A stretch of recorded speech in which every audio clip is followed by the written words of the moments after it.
All right, we are live in Lacedaemon's Corner for a special edition, for a tragic edition of sorts.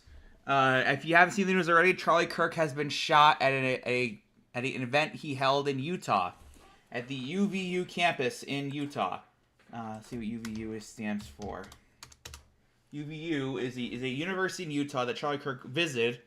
So if you don't know who Charlie Kirk is, he's a political commentator who has been... He's been very active. He's been very, very active. And the last, I'd say about a decade and a half at this point, he has engaged in a lot of debates, all from a very right-wing perspective. And he's posted a lot about it on platforms such as YouTube and Turning Point USA. And on this particular day, he visited Utah Valley University, or UVU, for another round of these debates. Essentially, he put up a stand, and people could walk up to him and debate him. Essentially, they could debate him or support him. And if you go on his YouTube channel, you can see a bunch of these videos that he does, where people just go up and debate him. Usually, there's like him owning the liberals or him destroying liberals or whatever. These are, of course, usually like selectively edited to edit out stuff where the liberals or whoever leftists usually actually make good arguments, and usually they go after the people who are the worst at debating him, essentially, to make Charlie Kirk look better, essentially. Well, at one of these events, Charlie Kirk was unfortunately shot, and I've seen the video. I'm not gonna play it here because it's really fucking graphic, and there's a video from far ways away and a video from close up. The video from close up. So Charlie Kirk got shot in the neck, and and a lot of blood came out from said wound. And as an EMT, obviously I'm not a doctor. I can't really pronounce people dead. But I will say it does not look good for Charlie Kirk. And well, yeah, it's yeah. And my one friend Radicor, who's one of my co-hosts for the Breath of Fiction podcast. By the way, if we've been busy with life and stuff, which is why I haven't done an episode in a while, but we're hoping to do an episode this weekend potentially. But Radicor is a medical student, as is Get Snacked, and Radicor is talking about it on the server, and he's mentioned that it looks like Charlie got hit in the cartoids, which is really, really good. Which is really, really bad for his survival chances. Getting hit in the cartoids is one of the worst places you can get hit if you're shot in the neck. And I saw the close-up video. And again, I'm not gonna play it here because it's terrible. I don't want the stream to get taken down.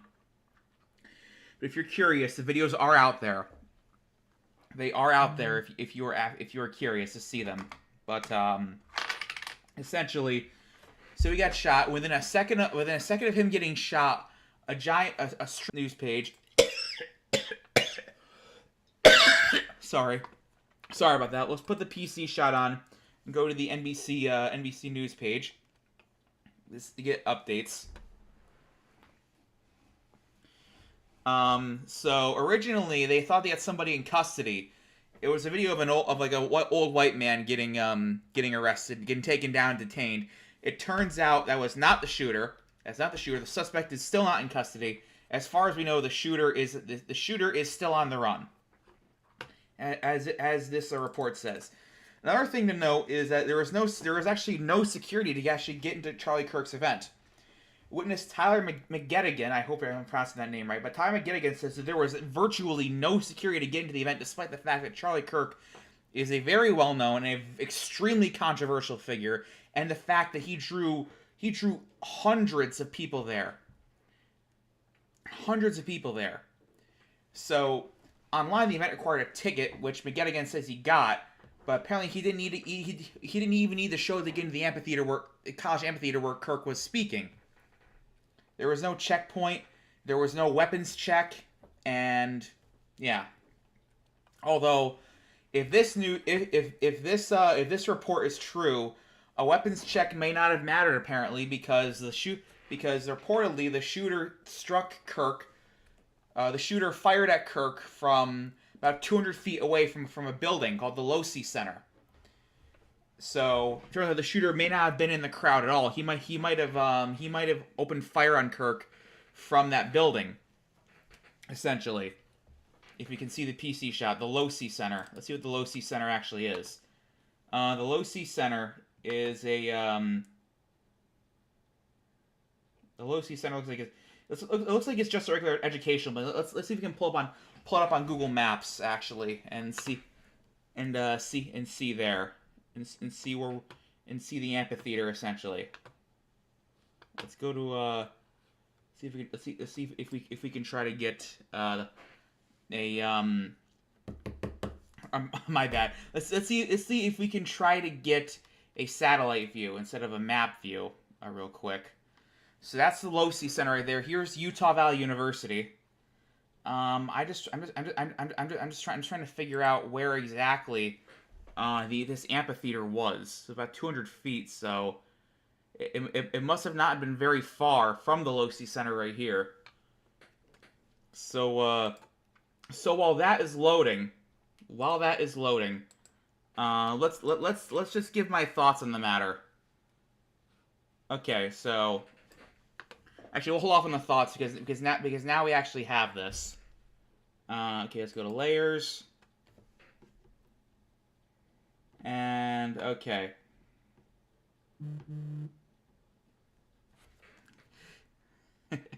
Oh, nothing. Just someone sent me a text.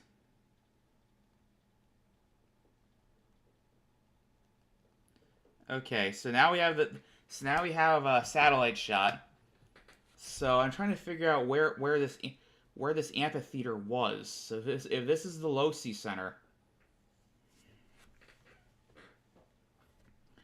I'm gonna look up the Charlie Kirk video on my phone. I'm not gonna share it, obviously.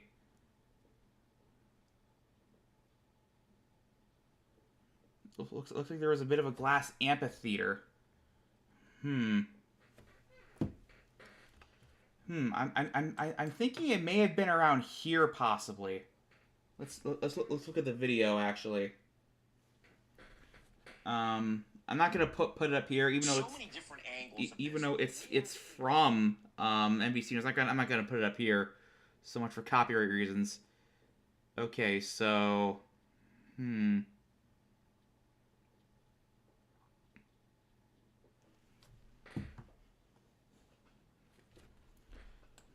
let's go to see if we can get a street shot view, possibly.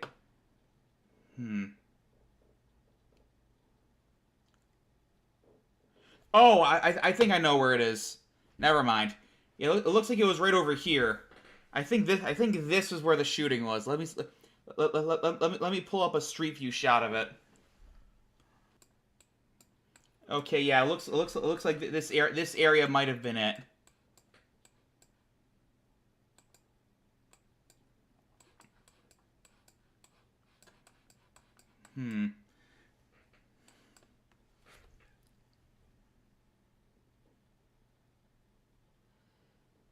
Yeah. I think this area was it.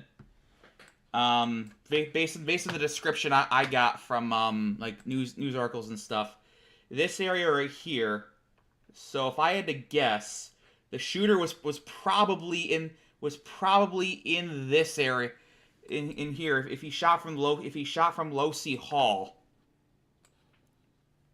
VU courtyard. Let's see if we can get a better shot. No pun intended, by the way. That's not a joke. No pun intended, by the way. Okay. Yeah, so Charlie Kirk's stand, I believe, was in this location. This is roughly where he got shot. Let's see if I can get another video.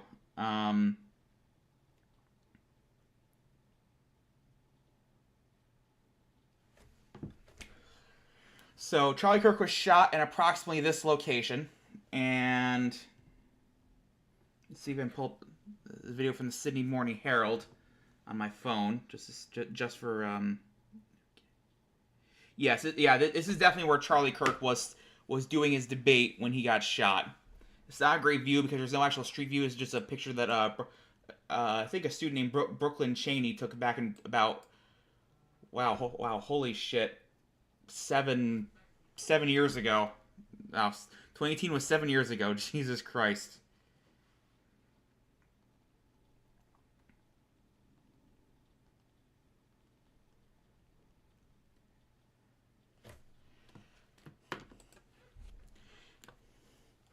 Yeah, so he got shot here.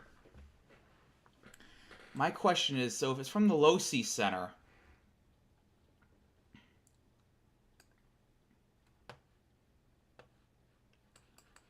let's see. Locy Center is okay. That might explain, because the Locy Center is so I think that's the Locy Center right there. Oops, shit. Let's go back. Yeah, so this is a more recent picture from 2023, and that right there, I believe, is the Locy Center. Don't quote me on that. I'm not a UVU student. I've never even been out Utah. First West I've ever been to is Chicago, and that was only for a layover on a flight. But I think that's the Locy Center at UVU. I hope I'm not saying that. It's your Locy or Lossy, whatever it is. So the shooter. So according to the UVU spokesperson, they shot.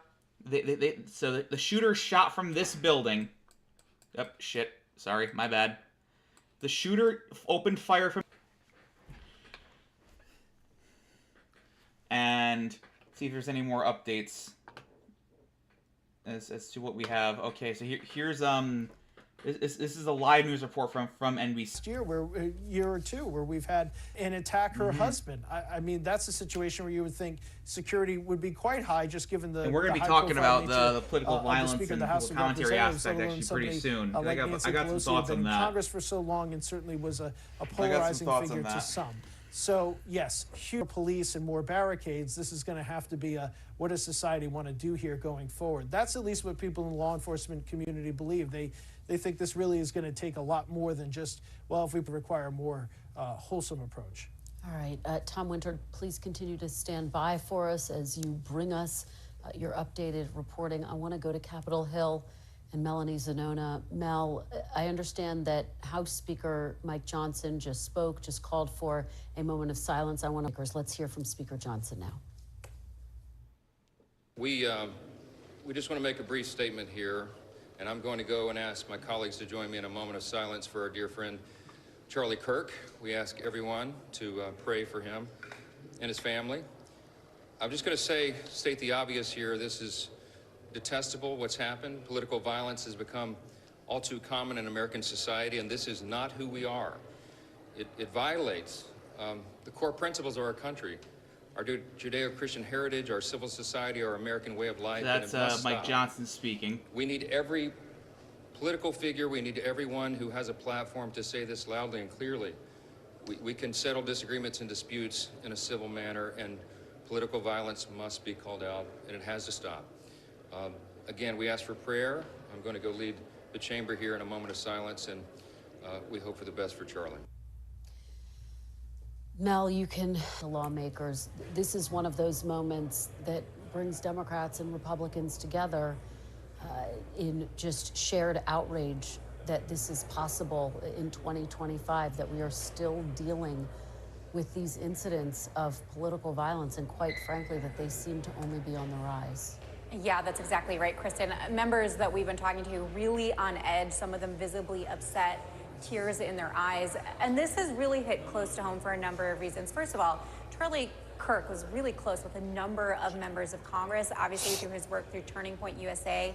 He was trying to help win over younger voters, but he also would help recruit members to run for Congress, including Anna Paulina Luna. She's been particularly outraged and upset on social media and in the hallways just here moments ago, blaming the left, blaming the media, but just really upset about what's happening. Marjorie Taylor Greene, someone else who's really close with Kirk, she actually interrupted a House Oversight Committee meeting to hold a moment of silence and inform the committee that he had just been shot. So that happened just seconds after. Yeah, Kristen. I'm so sorry to interrupt you. We do have some breaking news. Okay. And unfortunately, I do have to read this. It is from President Trump. Okay, so I'm going to turn that down real quick. So we're getting reports from...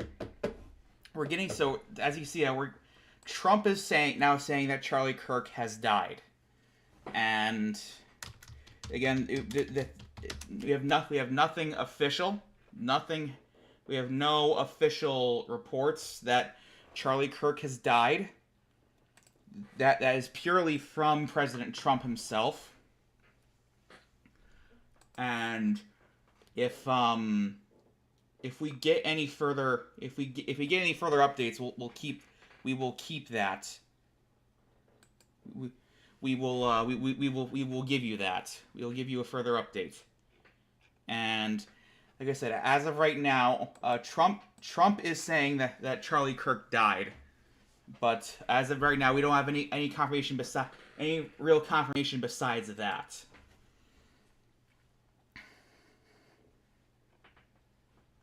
This is the only thing that so far it's the only statement that Charlie Kirk has come out, essentially. There's also audio from Broadcastify as well.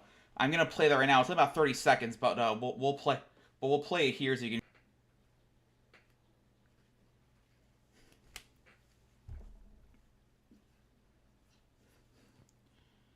CBU by the Soundstand reported of one individual that was shot, unknown where the shooter went. And let's be advised, UVU in Orem has had an active shooter at the Charlie Kirk event. We're getting several calls. We're trying to get more information.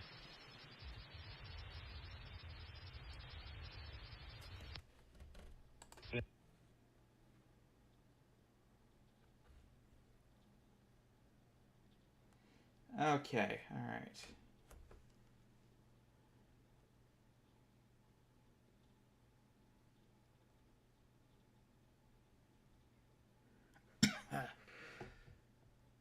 Should still be going as of now.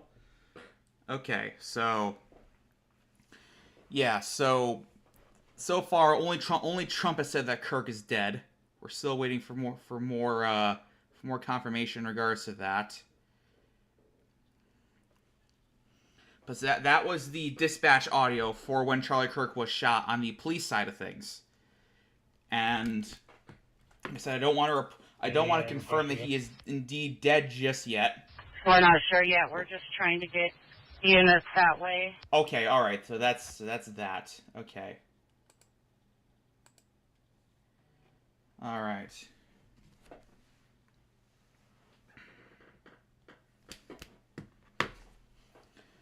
So Trump is reporting that Charlie Kirk has passed away from his injuries, and I am trying to look for additional sources. All right, let's see here. All right, hold on 1 second. I'm reading this just now.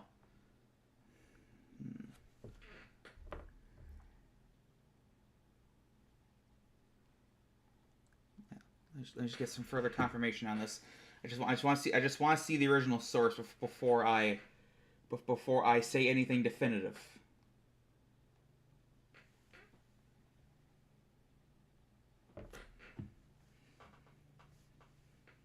All right, let's see here.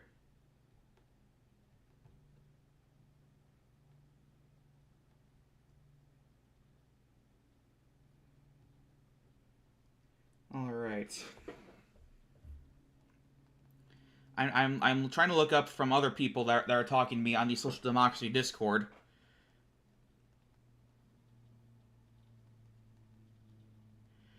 I don't want to defend.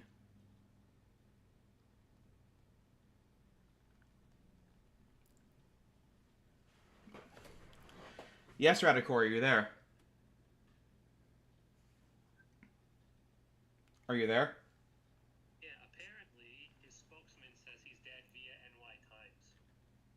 Okay, so I see. Okay, all right. I have to pull. Oops, go. Okay, okay. I'm gonna put you on the hold just 1 second. So I'm getting confirmation from Charlie Kirk's spokesman that Charlie Kirk has indeed died. The news is apparently official now from Associated Press and New York Times. That Charlie Kirk died. You see that shortly after arriving at the hospital, I believe, right?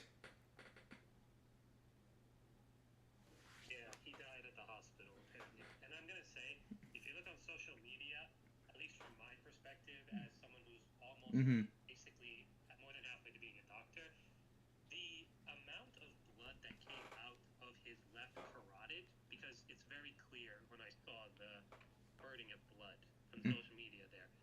If he did not get emergency care right then and there, it was done. And unfortunately, given the angle of the bullet, it looked like it went not at an angle with his neck, but more like front to back. That was not something he was going to get unless there was like a hospital nearby, and it seems that was the case. I was thinking the same thing when I saw the video.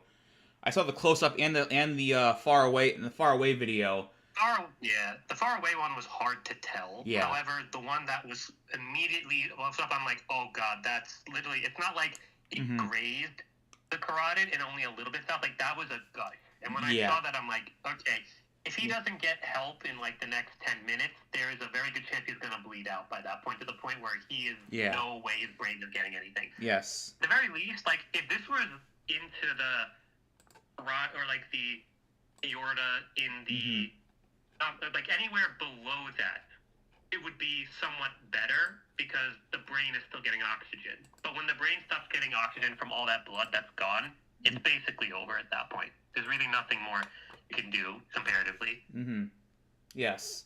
Yeah, for him and unfortunately for him and his loved ones, that miracle has not come, because it's now confirmed that he's been killed. Yeah, at this point, I'd say like the only way that would have been there is like if the university had a nearby hospital that had like a level 1 trauma center. But unfortunately, I don't think that the university he was at had that. Let me check though. Yeah. All right. Yeah, I'm gonna get back to the live stream if you want to keep checking that, Rad. I can hear it. I think I can hear you on the live stream actually.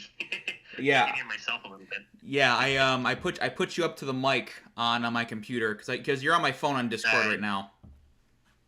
Okay. Well, yeah. There you go. All right. So. All right. All right. See you later. All right. So that was Radicor, who, as he mentioned, I mentioned, is a medical student. He saw the video, and obviously he wasn't there, but he saw the video like I did, and he had the same assessment I did, that the wounds that Charlie Kirk sustained from the shooting had an extremely low chance of survival. Essentially, things had to be timed just right if he was a survival wound like that, and unfortunately for him and his family, it appears that's not the case. And we're going to call it now. We're going to call it now that Charlie Kirk was indeed killed. The suspect still has not been arrested.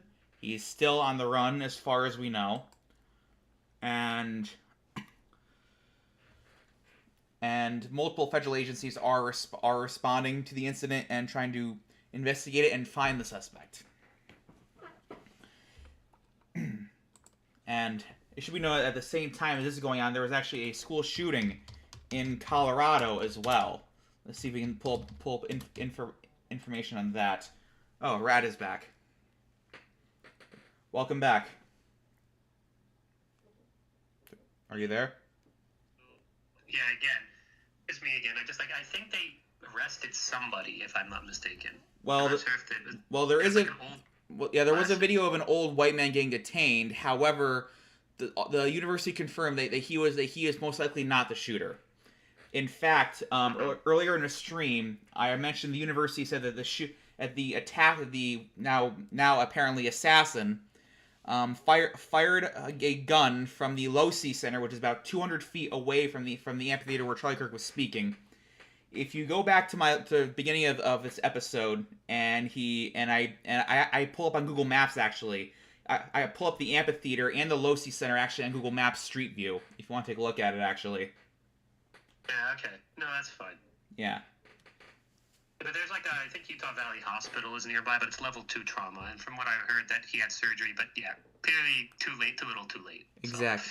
So. Yeah, and even if it was level 1, his chance of survival was still pretty slim. I mean, slim would be if you have to keep that.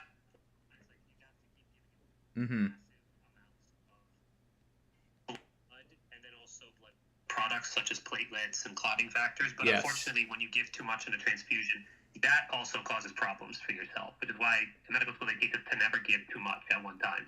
So, yeah, they really, at that point, yeah, that's really all I can say in that case. So, we'll see what happens, but apparently the shooter's not been found, then yes, they're going to have, this is going to be an interesting couple of weeks. I'm calling it now. It's going to be weeks. It's not going to be days. It's going to be weeks because, let's face it, this is politics and this is the reality we live in. Exactly. All right, I'm going to get back to the stream then. I'll talk to you later, Ed. Have a good day. All right. Once again, that was Radicor. I was just giving you an update on that. So now let's go to the shooting in Colorado at the Evergreen High School. So there was actually the shooting was not in school. It was actually outside the school. The news is saying that at least 3 students were critically injured. However, so far it's not been reported that any of them have died. And this happened roughly around the same time as the time Charlie Kirk was now apparently assassinated. And my fear, this is me speaking on my own opinions and stuff, my fear is that this may cause someone to try to connect the dots here where there isn't a connection and try to create some grand conspiracy theory that some of these 2 events are connected, even though there's very little chance that they are connected. There's it's so minuscule. I have a better chance of winning the lottery than these 2 events being connected. And yeah, this is I have some mixed feelings about this because look, so politically, I don't like Charlie Kirk. I didn't like Charlie Kirk politically. All right, I despise his politics. I hate Turning Point USA. And you know from my own political beliefs how I've expressed on this stream that I don't like Charlie Kirk in terms of politics, and really not much as a person either. So, but that said, all that said, for as much as I hated Charlie Kirk back then, I still didn't want to see him get fucking killed. Alright? Even just taking away the fact, with his family and whatnot, yada yada yada, his family is gonna probably devastate his family and his friends and whatnot. Even taking away all that, there's still the fear that I expressed a while ago when that Minnesota Catholic school shooting occurred, and they found out the shooter was the shooter of the Minnesota Catholic school shooting. So they were they did identify as transgender at one point, but as I talked about, I don't know if I talked about it on a stream, but I talked about in Discord servers and whatnot, like in the Social Democracy server.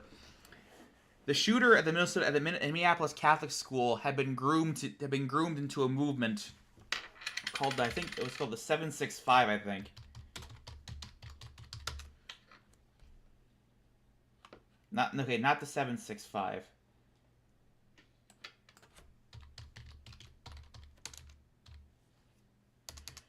So it was 765 or 764. I don't know which it was.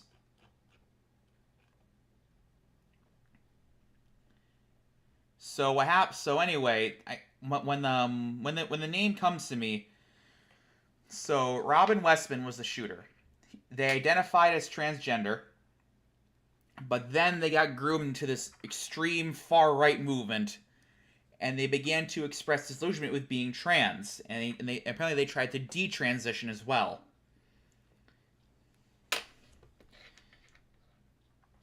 And contrary to what Republicans and whatnot, including Charlie Kirk himself, said, Robin Westman was actually very far right. He had anti-Semitic, anti-Catholic, and extremely racist things written on his guns, like stuff like "Kill Donald Trump" or "6 million Jews wasn't enough." He had the names of several mass shooters on his guns. And for all intents and purposes, Robin Westman was basically essentially a neo-Nazi. Oh, so here it is. It is the 764 organization. Essentially, so they are a sextortion network that they're ideologically aligned with neo-Nazism, far right Satanism, and they're very accelerationists. Basically, they believe in making things worse so they can get to the ideal world that they want.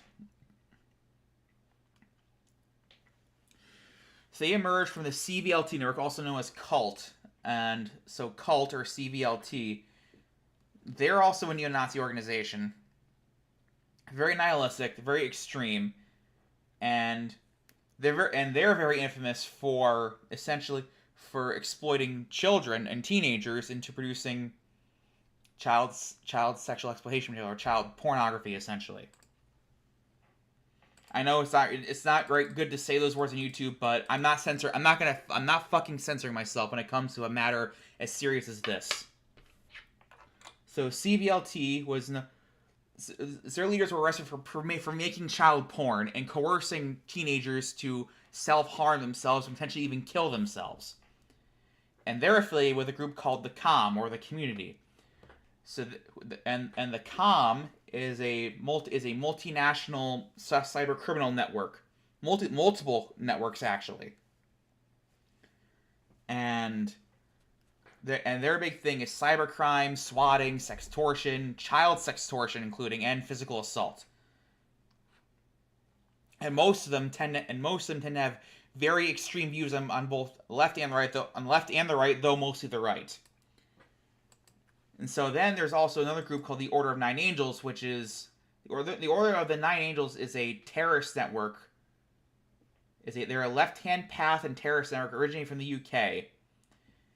And so they rose up in the 80s, even though allegedly they were started in the 60s, right? The ONA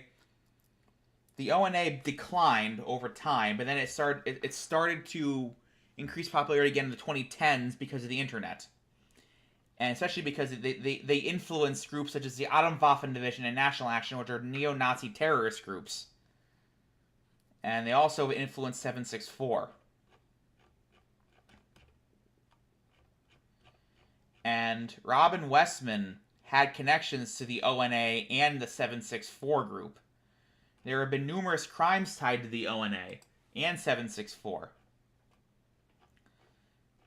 And yet, Republicans obviously aren't focusing on this because Robin Westman's trans, therefore all trans people are evil and you take their guns away. So, essentially, they're deflecting away from that, not just because of the trans thing, but also because, ideologically, Nazism, MAGA, yeah. So, yeah. That was, So that's another thing. And I bring all this up because shit's getting fucking dangerous, folks. Shit's getting extremely dangerous. And besides the shooting itself, I think this is also extremely dangerous for anybody, whether you're left wing or right wing, who is a political commentator online like Charlie Kirk was. So as I mentioned earlier in the live stream, Charlie Kirk didn't have any security to get into the event, which just blows my mind. Because like I said, Charlie Kirk was extremely controversial and also extremely popular. It just, I don't fucking understand why he didn't have any fucking security there. It'd be like the first thing on my mind. I mean, yeah, his guy was in the White House again, but that doesn't mean he was safe from threats. It doesn't.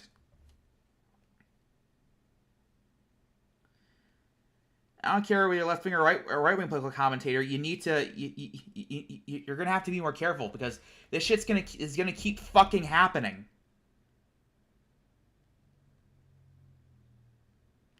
It's gonna keep happening, folks.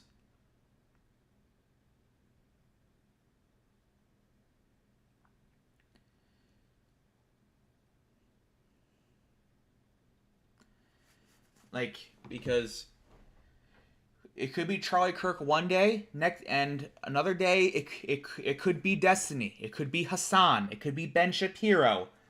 It could be Joe Rogan. I'm gonna say right now, if Hassan doesn't have some kind of security when he does a public event, he's a fucking moron. I hope he has some kind of security, because like I said, if he doesn't, he's a fucking idiot. Same with Destiny and Ben Shapiro and Joe Rogan. And if they don't have security, if they didn't have security until now, they should seriously consider having some kind of fucking security when they do if they do a public event. And that brings up another thing. Now with Charlie Kirk is dead, my biggest fear, I was gonna bring this up before he died, but I brought this up before he died in the Social Democracy Discord. But I brought up that my biggest fear is that Charlie Kirk would become MAGA's Horst Wessel. If you don't know who Horst Wessel was a high-ranking member of the Sturmabteilung, which was, the paramilitary wing of the Nazis before they purged all of them, in the Night of the Long Knives. I'll put the PC shot and show you who Horst Wessel was. So Horst Wessel was shot in 1930, and what happened was he was shot by members of the Communist Party of Germany, and after he was killed, Joseph Goebbels, who was a Nazi propagandist, he elevated him into a martyr for the Nazi Party. The Nazi Party anthem is named after him, Horst Wessel Lied, or Horst Wessel Song.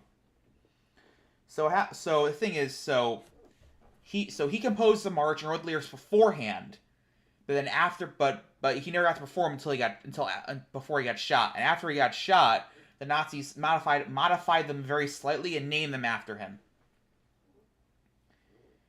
And then, of course, once the Nazis took over Germany, they made Horst Wessel Lied the co-national anthem alongside Deutschland über alles.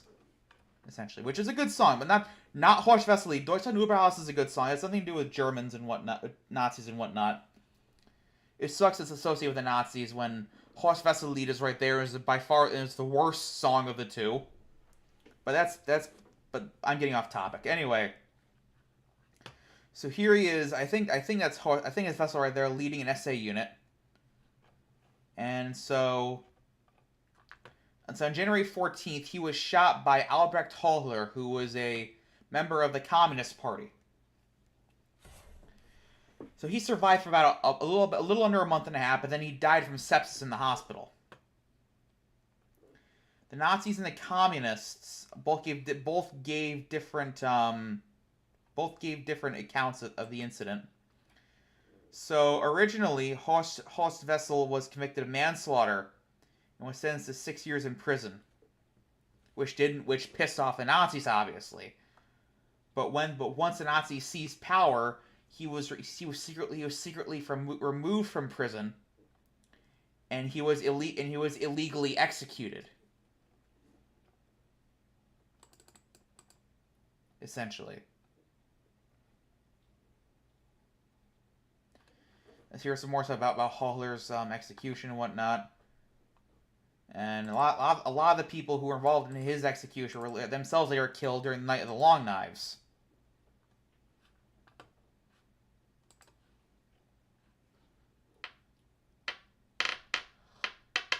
And then 2 more people were also beheaded by the Nazis in Plötzensee prison in 1935. Although one of them was Sally Epstein, a Jewish painter, and Hans Ziegler, a barber. And then Peter Stahl, who was a tailor, was also put on trial. All 3 were eventually executed in 1935, and then, but in 2009 it was determined that they had nothing to do with Horst Wessel's murder, and so their sentences were rescinded by the Berlin Public Prosecutor's Office, essentially. And the thing is, Goebbels had been looking for someone to turn into a martyr for the Nazi cause. Initially, it was Albert Leo Schlageter, who was executed by the French, plus the 16 Nazis who were killed during the beer hall putsch, but they couldn't find their one guy. They couldn't find their one guy to make a martyr until Horst Wessel was killed. And they took his death all the way to the ballot box, both fair and